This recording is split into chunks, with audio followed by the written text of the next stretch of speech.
everyone. Welcome to 10,000 Roads to Financial Independence. Today, I have Hadar Orkibi from MIH Mastermind. And Hadar is also a very successful founder and owner of a multifamily, MIH Multifamily investing.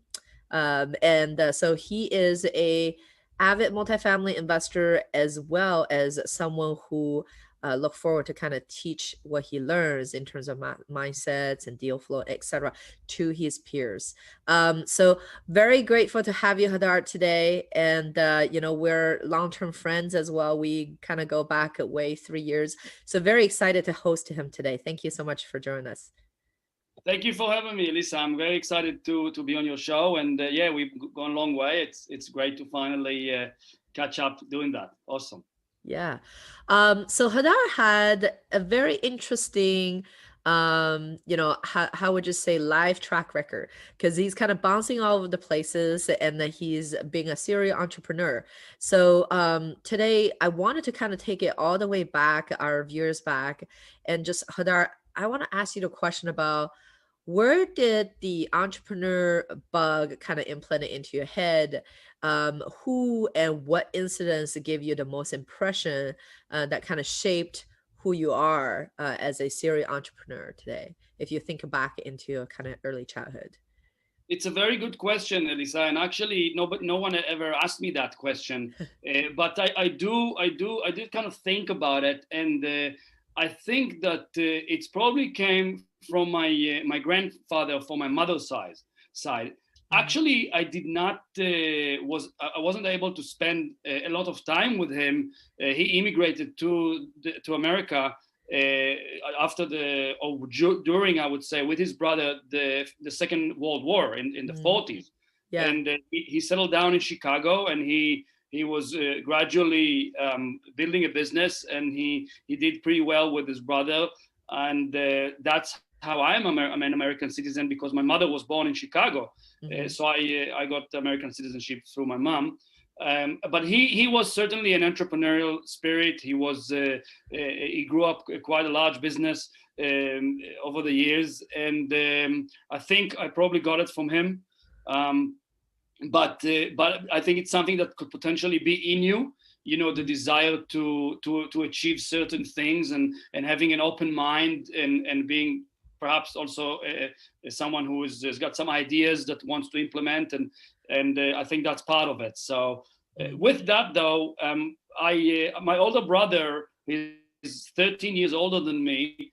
I kind of looked up for him when I was in my early teens.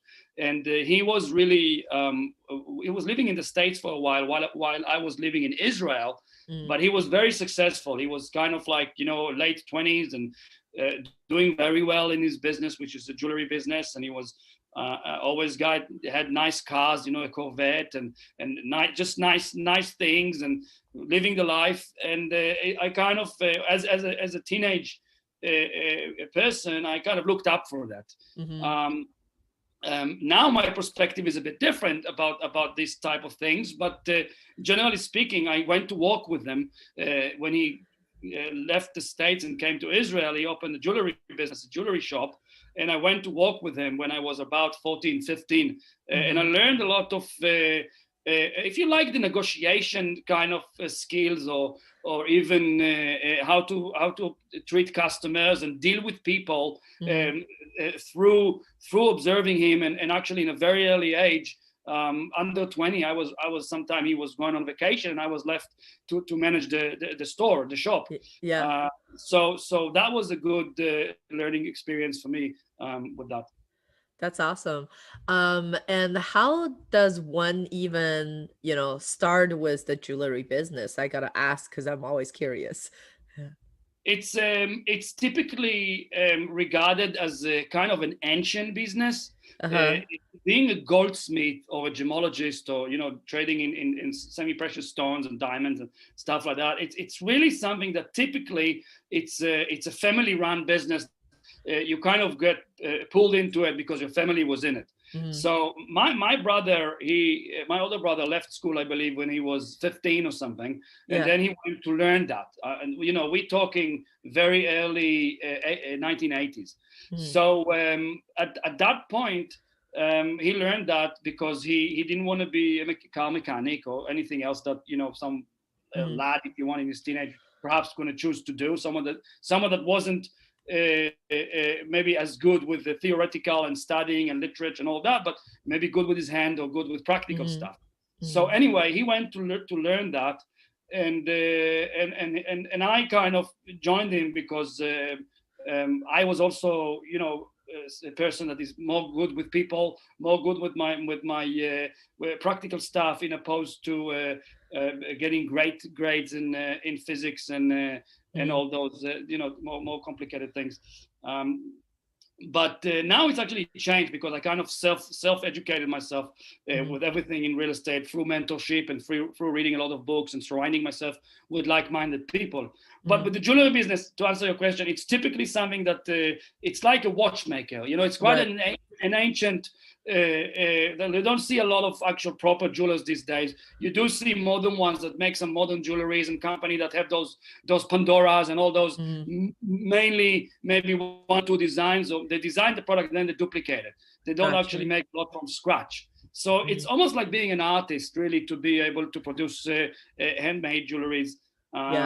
So that's how I got into it. I did enjoy it for a while, but at some point I kind of figured out that it's not my business. It wasn't my business. It was my brother's business. You were employee. Yeah. I was an employee for it. I had no room to grow there. And two, even more so, because I could have gone and opened my own jewelry business, my own store, not far. But two, I actually did not want to be tied to a store from 9 to 5. Actually, not from 9 to 5. We used to go to from 9 o'clock in the morning to 7 o'clock in the late afternoon. And I didn't want to do that. I'm more of an outgoing person. I want to be out. I want to be driving for dollar. I want to be the thing that we like to do. So I quit. I went traveling in the Far East, if you like. In India, Thailand, and all those places. And Nepal. And then I came back and I got my license as a real estate agent. So Israel. Was that traveling kind of like a part of a soul searching? How long were you traveling? Yes. I was traveling when I left the jewelry business. I was traveling.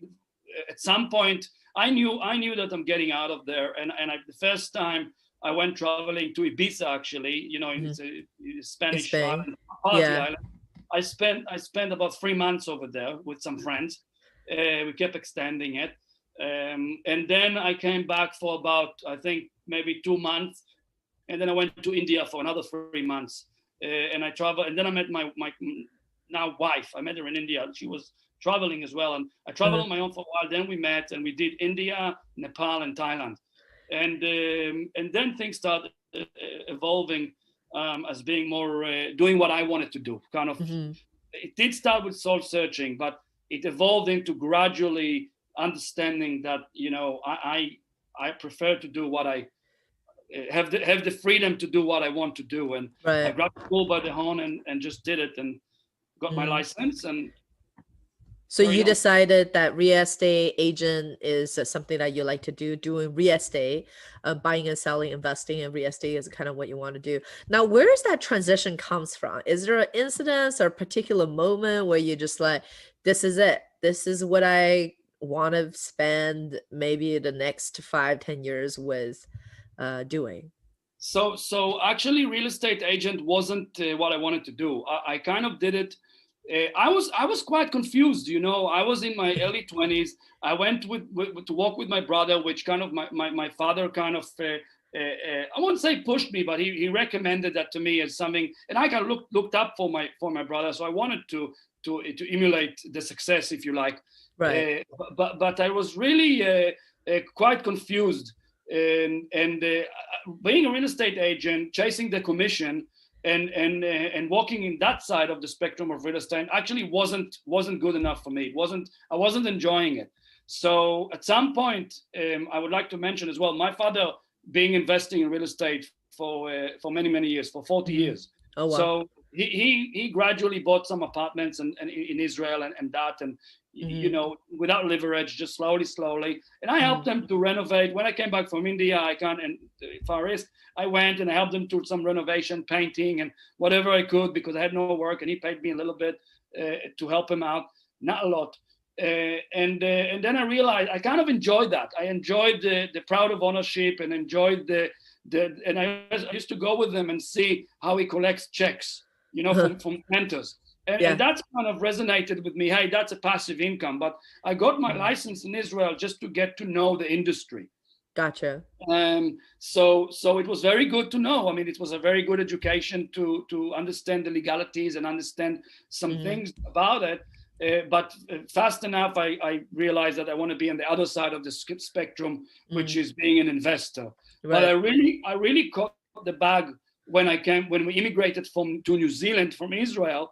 I was really in the early 2000s, you know, the market was really taking off from about 2002 till about 2005 or 6. It was booming. And it was in the media everywhere, you know, a lot of education, a lot of books came up, and right. I got attracted to it. And I went to one kind of one-day event that was not far from where I was.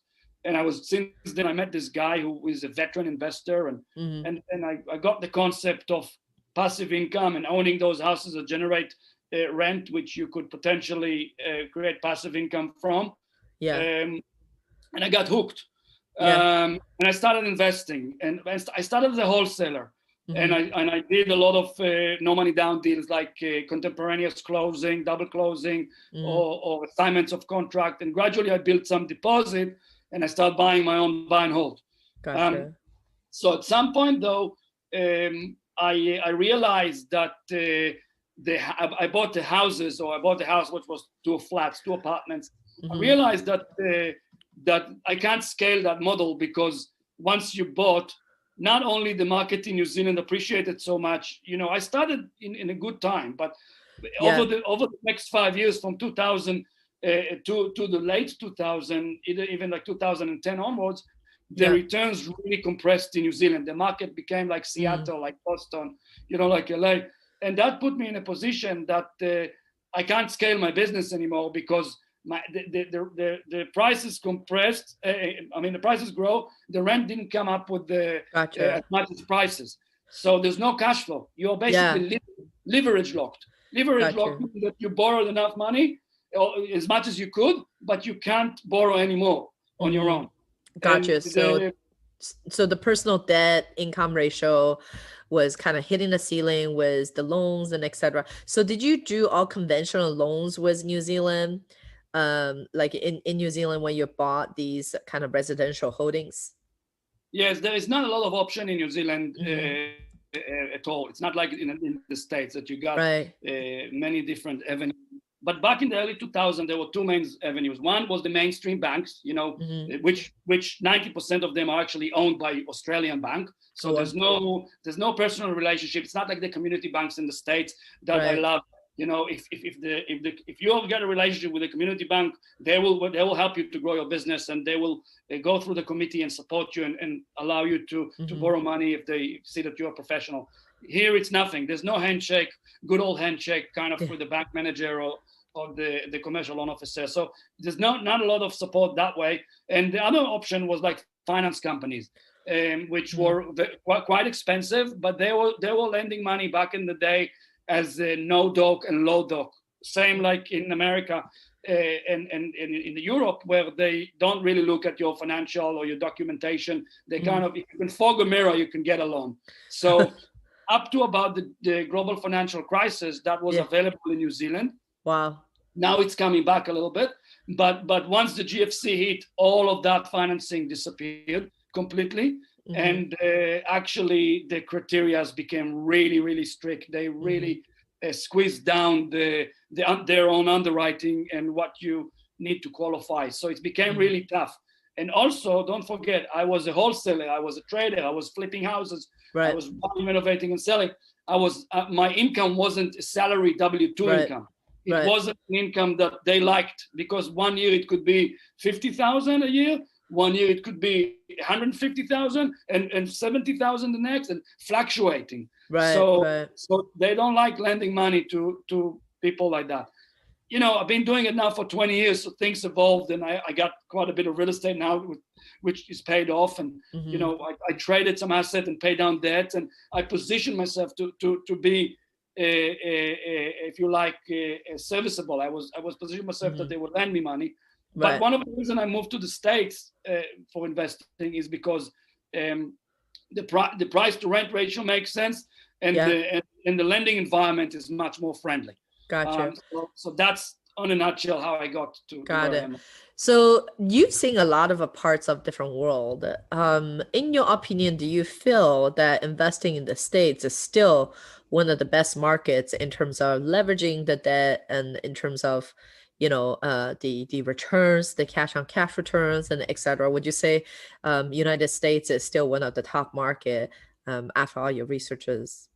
Absolutely, no doubt, no Yeah, doubt, yeah. absolutely, 100%. In fact, it's getting tougher because there's a lot of not just foreign capital, Hmm. but which, by the way, in New Zealand we had the market really bolted and cap rates compressed so much that the government introduced now the ban on foreigner buyers. So Oh, if you, well. unless you're from Australia or Hmm. Singapore, I believe you're not unable to buy a real estate in New Zealand. Gotcha. So, And but then it what is didn't the help. cap rate in New Zealand right now? Just put in the perspective of the viewers, in terms of when they're investing US and people are complaining, Well, how hard to find the deals in US, right? Um, now nowadays, I mean, New Zealand, it's a big country. It's all of rural areas. yeah, So in some of those areas, you might not want to buy because it's just there's nothing in right. it. But the cap rates are pretty much, I would say, anything from 2% to maybe 4% on average. Well, yeah. When I started, it was higher, but commercial real estate. In saying that, commercial real estate cap rates traditionally were around 6 to 8% Hmm. cap rate. Hmm. Um, some of the rural of more tertiary market, which I bought where we live in a smaller town, I got 10% back in Hmm. 2013. It was a good deal though.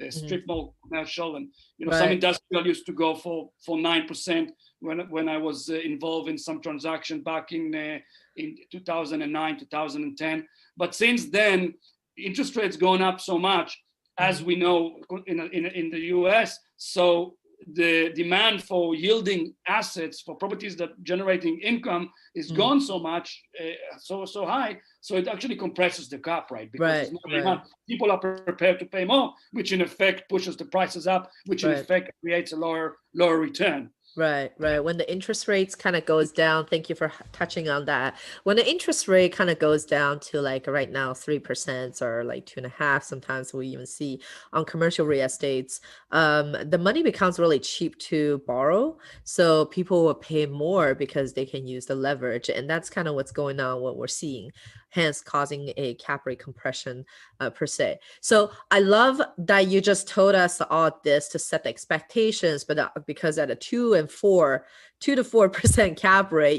there's really nothing we can complain about over here investing in the States. So you stayed in New Zealand and then now you're back in investing in the US. What are some of the informations that keeps you up to date, make you thinking about the market as a global market where you can kind of invest remotely per se? What are some like sources that you source that information from? And then later on would love to kind of ask you a question on like, hey, when you're investing remotely, what are some stuff that you would share with our listener in terms of There, criteria? Yeah. there is a lot to unpack in your question, but I just want to take a quick small step back, and please throw me back to your question. Yeah. One of the information is that you need to know what's going on in the market, like you said, as a whole. Yeah.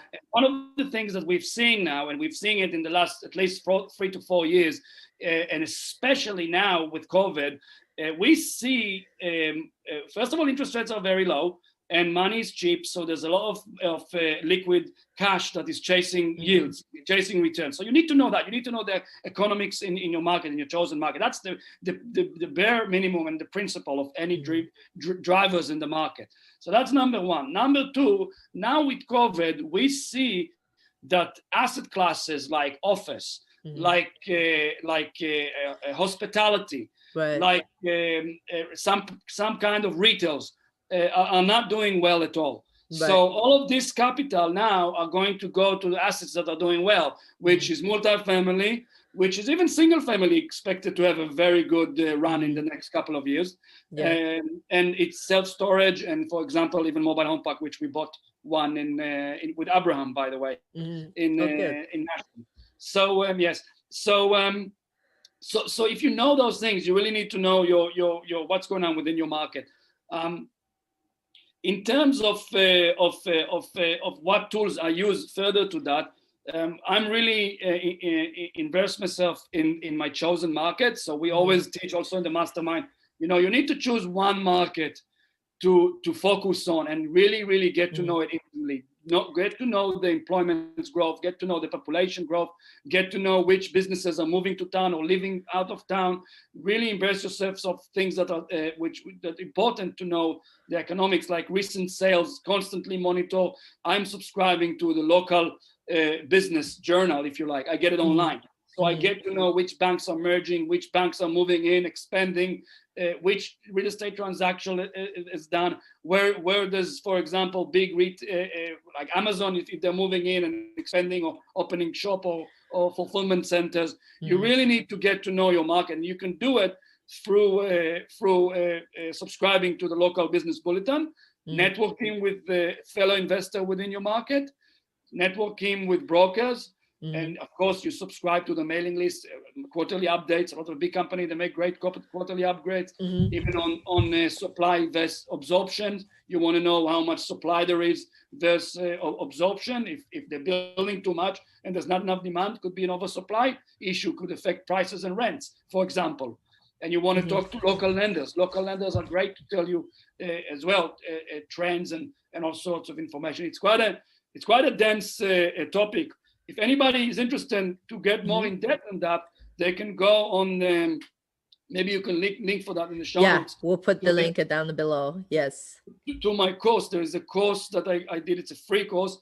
It's actually a presentation that I've done for Dan Hanford from the Property Investors Nation. There's an ebook and a video course on the MFI Holding, MFIHolding.com website. And you can download it for free and really learn how I analyze markets and what you need to do to really get yourself stabilized in a market. It's all about relationship and staying really close to the ground and keeping your eyes open and getting all the information. Yeah. And what kind of leads you to choose the particular market that you have right now? Because you're in the New Zealand. And then you come over to the US and you decided, hey, I'm going to invest in multifamily. Now you don't have a deal yet. Back then we didn't have a deal yet. So did you pick a few markets to kind of get in until you land your first deal? Or did you pick one particular market and kind of go really deep on that? Like, what would you say, looking back at the best course to kind of do that?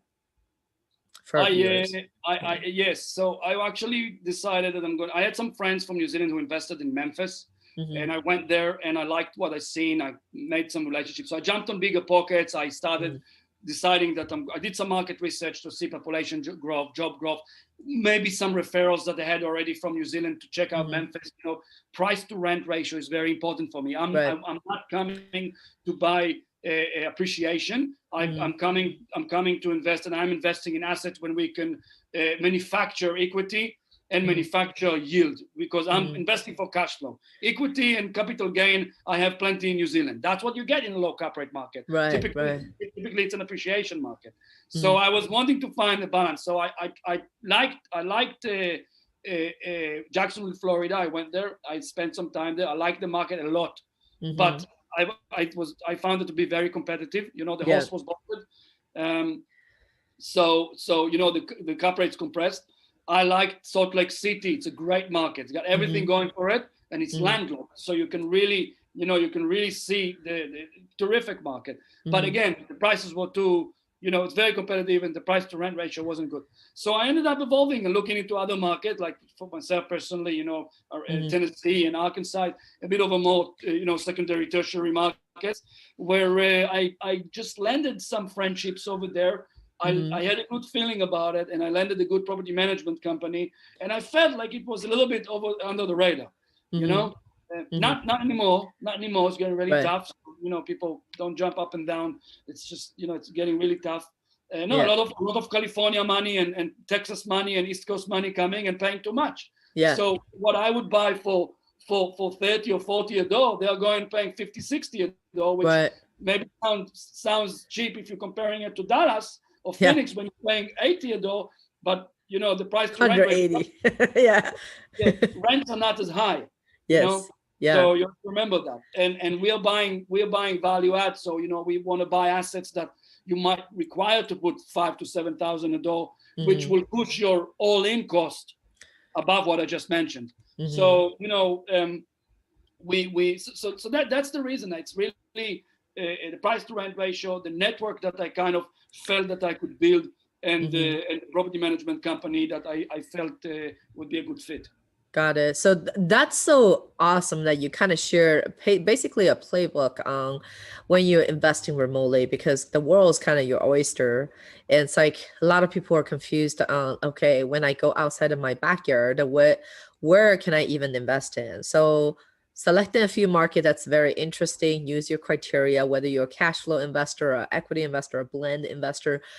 These are all matters in terms of choosing your market, your strategy. So once you choose a market, what would you say?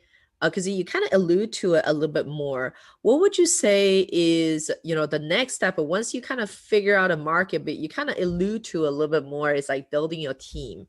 So how do you like build your team? And if there's a few things that you can kind of share around that. Very, very, very important point, Elisa.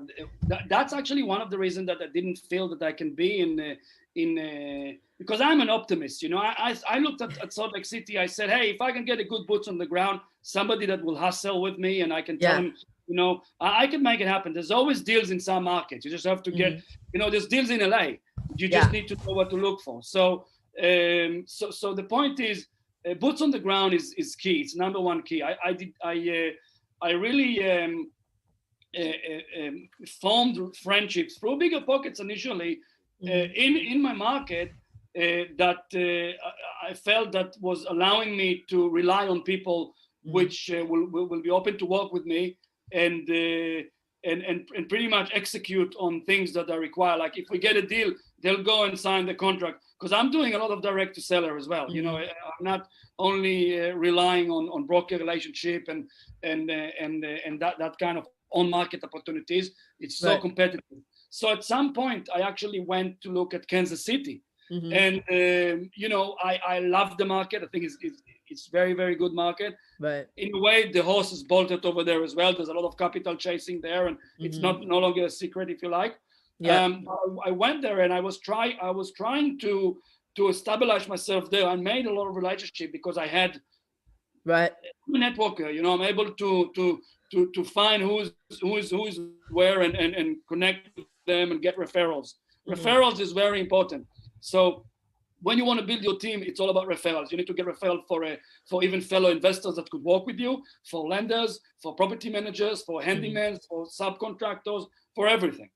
Even for a sign maker to make signs on your property, whatever. But in KC, I just felt, for example, that I wasn't able to pick up momentum because I wasn't able on my own to give it 120% as well as I do in my market. I know my market like the back of my hand. Yeah. I got a list. I got a catalog of all the multifamilies over there. I know them all. I know when they're traded. I know how many units. I know a lot of details about it. Yeah. Which family owns large portfolios that you should stay in touch with. In KC, it's a bigger market. It's still doable, and I am familiar with the areas and everything, but I just did not have the feeling of boots on the ground. Yeah. So what happened now, just to give you an example, through the MIH Mastermind, as you can see, the MIH Mastermind right here, I started this mastermind with Marco Barbaro, which is Gino's brother, from Jake and Gino. Yeah. which that's how we met for Jake and Gino. Yes. I'm Yeah. also a coach for Jake and Gino, by the way. Great coaching business to be, and a coaching community, if you like, to be a Right. part of.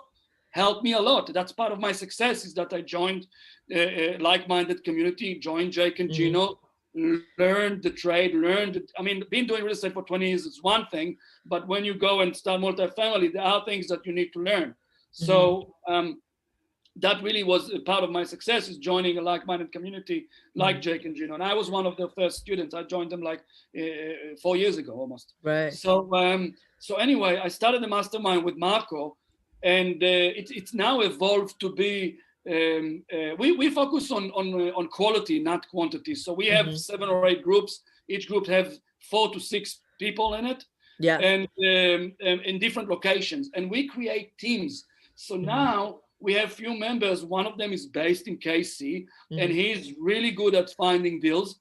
And we create teams. So he's the deal finder. We got another one who's in charge on financing. I'm in Mm-hmm. charge on generating leads, because I got all the off-market experience. Mm-hmm. And we got a couple of guys that do the underwriting. Mm-hmm. And we got Marco, who is good at bringing up funds to the table, Yeah. if you like, raising capital in a way. Attracting capital, let's put it this Right. way. Right. So now I'm able to operate. We actually got two deals under contract right now over there. Nice. Congrats. So Yeah. the involvement of the growth, if you like, as well through the mastermind, was actually a really game changer for me, because initially I was, hey, I'm going to come into my market. My target is 100 units self-funded, so I want to buy 100 units on my own. I'll reach my income goals, because when I started from New Zealand, I actually said, hey, I'm going to bring a couple $100,000 from New Zealand for my portfolio over there, and I'm going to use that as a seed capital, and I'm going to roll it and let it grow to be a portfolio for refi and roll. Buy, add value, refinance, and roll it to the next deal. Right. The velocity of money, as we call it, the velocity Yeah. of. So, but through the mastermind and through building teams in different markets, we now have a team in Florida. We have another team in other markets. Yeah. Marco just invested in a deal in Tucson, by the way. Yeah. Yeah. So we just bought a mobile home park with a partner in Nashville, off market. So through building teams, we were able to actually scale and be involved in more opportunities. And you know it, Alyssa, because you also do quite a bit partnerships and investing with other fellow investors. Just allows you to have the diversification, but also allows you to have your hands in different pies. In some of them you might be more active, in some of them you might have a less active role, but still maybe doing other parts of partnership, which you need to call. Yeah, definitely, like having control over these assets and whatnot. We're actually going more vertical per se over here, so that we can have a more controls and more kind of input into some of these projects. That's fantastic, because of what you just unpacked, there's so much impact you just did over there. So what Hadar is kind of talking about over here is also, just to summarize it up, is identifying, sometimes it's the initial of wanting to give back. In this case, like Hadar wanted to give back like all these knowledge that he has learned. So he started the MIH Mastermind, which is really a place for people to learn, hold each other accountable in their journey to, multifamily investing. But it turned out to be, sounds like, more benefits also giving back to him. The intention was always kind of giving forward. So oftentimes the universe has a very interesting way. When you give more, you receive more, in a way that you kind of discovered, like, oh, now you can actually leverage other people's resources. And we're not talking about money only, but people's time and like knowledges and locations and all the other things, which makes him successful in investing remotely. So also thinking bigger and identifying mentors to think bigger, taking it to a next level as well. Well, Hadar, you just impacted so many different things. I don't know if all our viewer has picked up on that. I just want to kind of take a note on that. So moving forward to, so thinking about, it's great that, do you still have business back in New Zealand right now? Because I know you still live in New Zealand. Yes, I still do. I still do. I got a Yeah. flipping business here.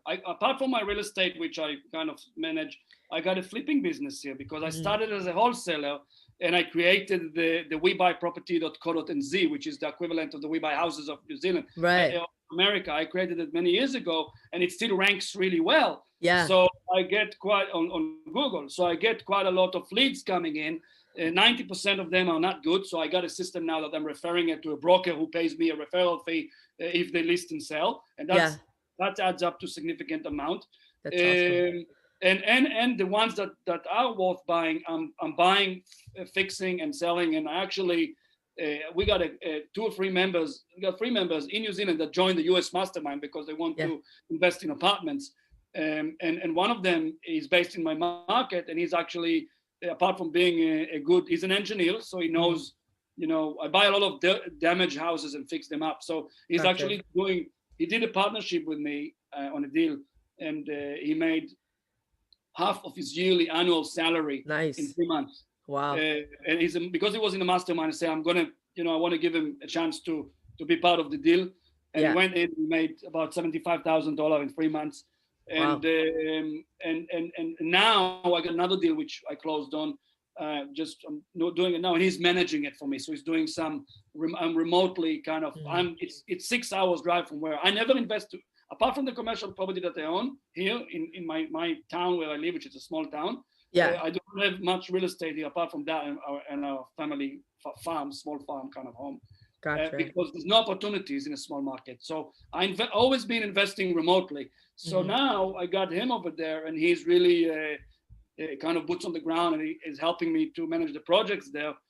So it allows me to keep that going and make reasonable amount of income in New Zealand, but also in the US through my investing, through the mastermind.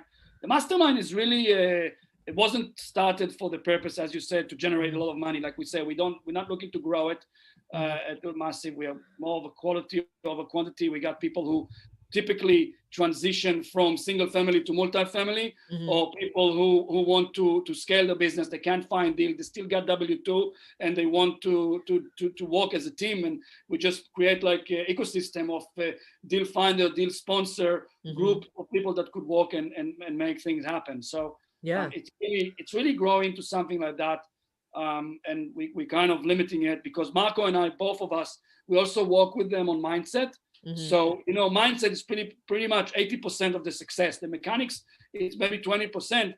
Once you know the ABC of real estate investing in multifamily, we always learn something. But once you know the principles, you really need to have the mindset, to have the persistence, the grit, the focus. To actually execute and follow your plan. So we create quarterly action plan. We create a vision board, and we make sure that mindset is a very, very small, very, very important part of it. And the accountability is the glue that tie commitments to results. Right. Absolutely. I love it. I love how that's being said. That's awesome. So Hadar, what is, so basically you touched upon, I'm very curious about your way of choosing your teammate, your process of choosing your partners and teammate, right? So like, how do you, because we have a lot of members asking like, well, how do you go out there and look for partners, and how do you know the person you're talking to? Most people that you meet, you're not going to be partnered with, but certain people you meet, you decided that this is someone that I can partner with in the future. So what is your process of selecting and your criteria for someone who's kind of new getting into it, perhaps not having built a lot of eyes or trust on it? So do you have anything to share there? Okay, so there are few points. First of all is a gut feeling. I need to like the person. But with saying that, it's also the person has to have a complementary skills. So they need to be complementary skill to me. And Marco and I, for example, with the mastermind, I always wanted to help people to succeed and get them educated, because I always kind of wanted to share that, but I never really knew that I need a partner, or even knew what a partner should look like. And it was almost like we met in Orlando last year in Jake and Mm. Gino's event. You were Yeah. there as well, and Yeah. I heard him talking about maybe doing a mastermind, and I gave him my card to say, let's talk. And it's just evolved to that. But we have a terrific complementary skill, Mm-hmm. So so I think complementary skill is very important. Like, when the best teams are made, you have different people doing different roles. Mm-hmm. Then things go smoothly. Then there is actions happening, and it's like a puzzle that fits, Mm-hmm. and things are rolling. I mean, sometimes you have people working on things together, but if you have a partnership which each person has a different role, complementary skills, it's very, very important. I Right. think that work ethics is also number one. I mean, everything is very important. So work ethics, communication skills, Mm-hmm. honest, Mm-hmm. all those characters that you want with your partner. Work Mm-hmm. ethics is very important. We don't look who works harder, or hey, he worked more hours than me. We Right. both make it happen. We both wake up in the mornings early, and we go in and we give it everything we can. We Mm-hmm. both, which is another point to mention, we both jump on calls with students, not only on the monthly meetings. If somebody needs an urgent or they want to talk about something, they need help with the deal, we Right. jump on calls with them. We are giving them personal attention. That's Right. why we're keeping it small as well. Right. We're Right. keeping it small because we want to be able to offer that. Right. But it's very important to have allocation of roles. Now, if someone is starting up and they want to join a team, they need to think to themselves, how can they add value to a Mm-hmm. team? And Yeah, I love it. more often than not, people will not know unless they start. We got this in the mastermind where people starting up, they Mm-hmm. don't really know what's going to be their fit. But I think first start, if your work ethics and your commitments and Mm-hmm. your truthfulness and openness and respect to other people is there, and you're Mm-hmm. able to communicate, you will find your niche. Not Yeah. everybody likes underwriting. Not everybody likes to do the broker relationship because they're Mm-hmm. maybe an introvert. An Yeah. introvert doesn't like to do broker relationship. Maybe they're more good at the back end, investors relationship by email. Maybe they are Yeah. good on asset management at the back end. Maybe they are good on underwriting. An Mm-hmm. extrovert is more of a broker relationship, walking the properties, investors relationship out there kind Mm-hmm. of thing. Like me and you, we are kind Yeah. of an extroverts a little bit. Right. Look how much we talk. So Yeah. that's how you go and you try, and then you will feel. And a mentor as well, a coach could, which looking at it from a 30,000 foot, can see how people are operating, what they're good at, to get to know you, could actually guide you Mm-hmm. towards your place, which Mm-hmm. I found it very important. I actually had two students recently. They said, I want to talk to you. We want to quit our W-2. They're on a very high salary, but they want to quit. They want to do it full time. And we don't know what we're going to do within the team. Should we do this? Should we do that? And we talked about it, and we gave them some clarity that, you don't have to think that you have to do everything. Mm-hmm. Split the roles within your team. One thing to mention, though, important, and I want to iterate that because it happened to me a few days ago. Mm-hmm. Somebody called me. They wanted some advice about something, not member of the mastermind, member Mm-hmm. of Jake and Gino. Yeah. And in the end of the conversation, they asked me, how can I help you? Mm-hmm. And I always think, and I think I heard it from Brandon Turner, and it's really Right. resonated. Brandon Turner from Bigger Pockets, that if you come to me, I'm busy, I'm full on Mm-hmm. going on. I kind of got my market under control. There's always room to improve. There's always room to add things, but we're very aware of the process of our growth, the system that we put together to Mm-hmm. be efficient and everything. If you come to me and you ask me, how can I help you? You're actually creating me work now and to work out to figure out how can you help me. If Yeah. you come to me and tell me, hey, I can help you with A, B, C, for example, generating leads, doing skip tracing, doing cold calling, doing website work, doing online, whatever. If Yeah. you come to me and offer me your help with specific things that you may be good at, underwriting, then you come and you add value to me, and you provide me a solution, and not making me think about a solution for something that I don't even know what I need. Yeah. I love that. I love that because I had that happen to me a couple times too. People always say, "Hey, how can I appreciate, like the intentional help." Now you just hit the hammer on the head. I just had an aha moment. I was like, why did I always dread that question? And you just kind of like gave me a whole thought process. I'm like, yeah, you're right. Like, because then I have to recognize what they're, because it takes a lot for me to think about how can I take on a help or whatnot, because it takes a lot in terms of understanding who they are, recognizing their talent, and then put them in the right places. Versus if someone had a suggestions on a certain process, hey, I appreciate people would say, hey, I noticed on your website, there's this and that can be improved. I love these very specific, feedback on things too. So thank you so much I learned something today, like helping me kind of resolve that. Okay, why is it like dreading that question a little bit more, very interesting. Awesome. Well, Hadar, towards the end of it, now it's like kind of towards the end of our interview here. There's so much unpack over here. Obviously, you and I can talk like for 10 hours straight. We know that. And so in order for our viewers to find you, what's the best way do they keep in touch with you? Well, there's two ways, but I mean, let's keep it in one way. Is the MIH Mastermind website, so mihmastermind.com. Mm-hmm. If you like, there is a contact us page. You can shoot me a message from there, and I will pick it up. You only need to see that you heard me on Elisa's show. And you can also call me or text me on 501-251-8201, 501-251-8201. It's a US number. And you can visit the MIH Mastermind on the education tab.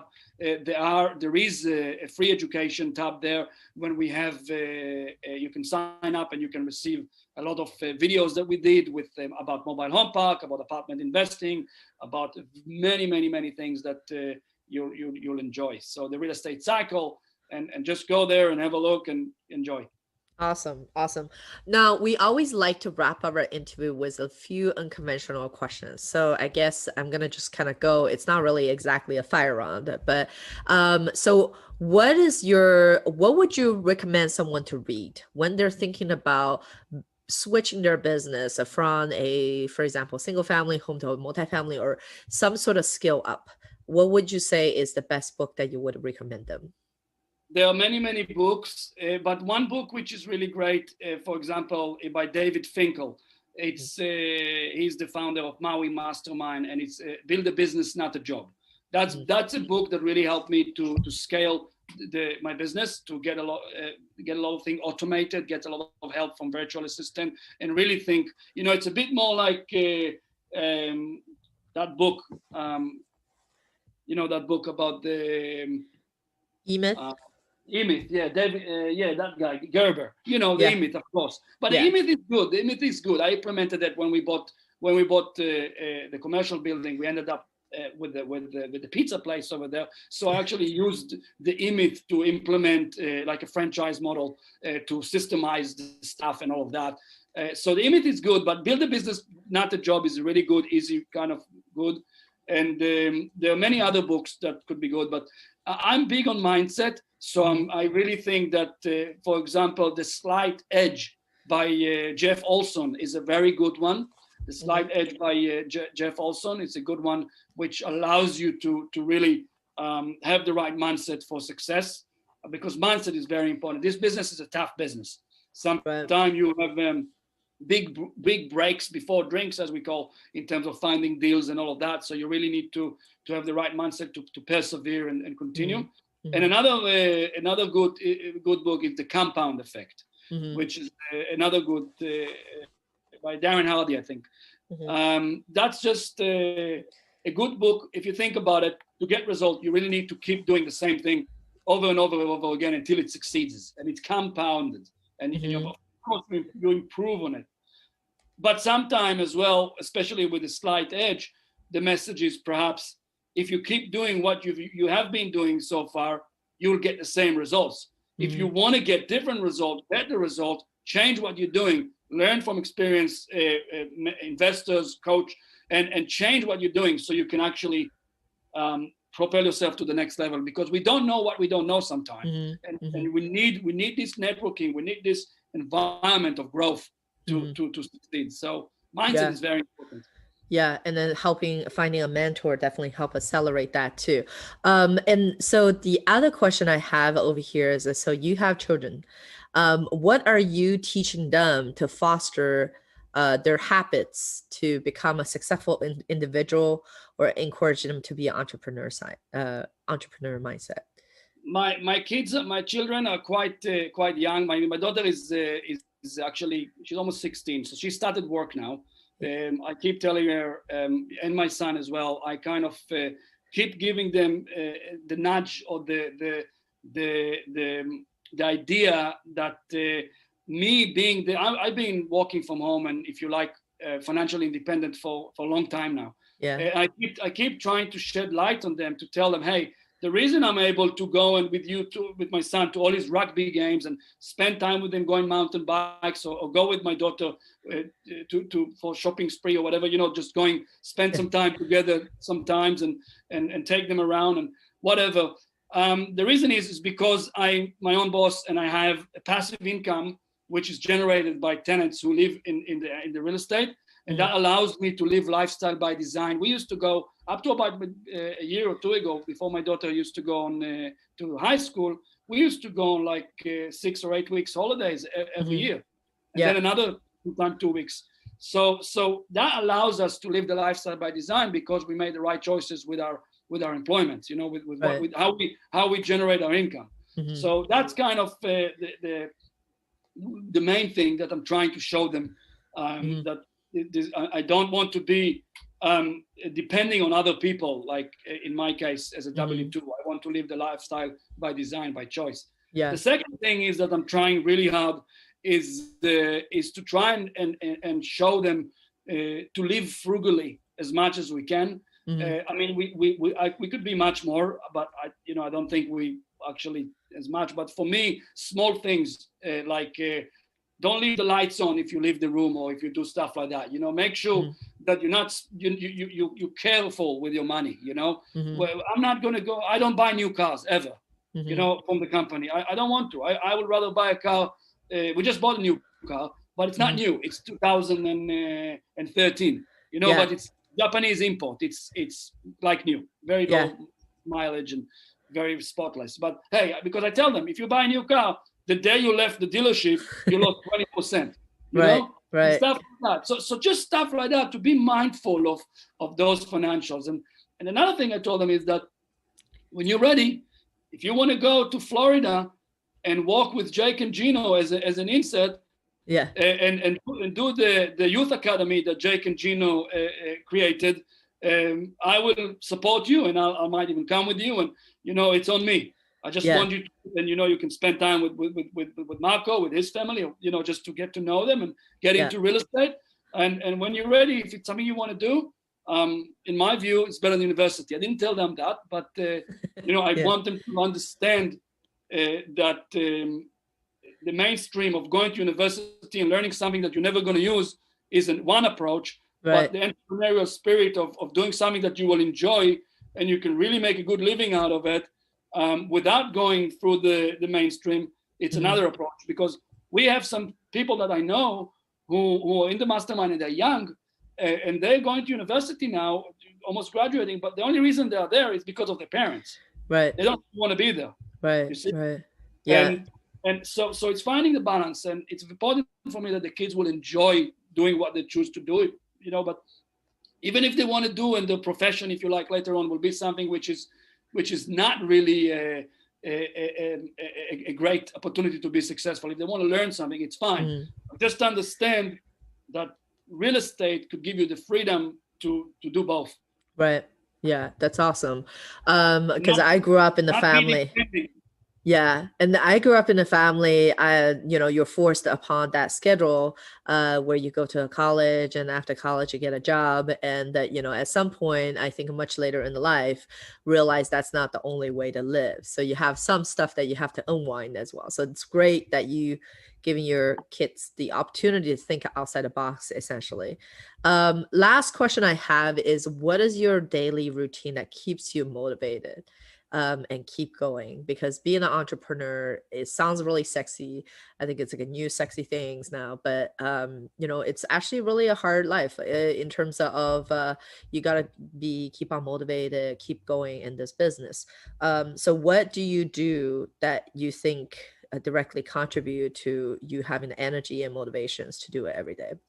Three main things, and we teach that as well. One is my weekly sheet, which Nice. is I write down everything in my weekly sheet or on my calendar, so everything is scheduled. I kind of, the important things needs to be done, and I cross it out, and I get a lot of satisfaction out of it. My weekly sheet, I print both sides, and that's last week, that's this week started. And two is meditation almost every morning. It's just life-changing for me. It's de-stressing, it's clearing the mind, and make you be able to be sharp. And three is exercise, regular Nice. exercise. So I mean, I like running, I like yoga. That's my main two things in terms of exercise. I like sing sometime, but those three things is my core three: scheduling time, my meditation, which I just do meditation, breathing meditation, and I go for a run. I actually managed to squeeze a run this morning before we started. Nice. All the That's right. energy It's a morning for in New Zealand over there. Yes, that's awesome. yes. Super early.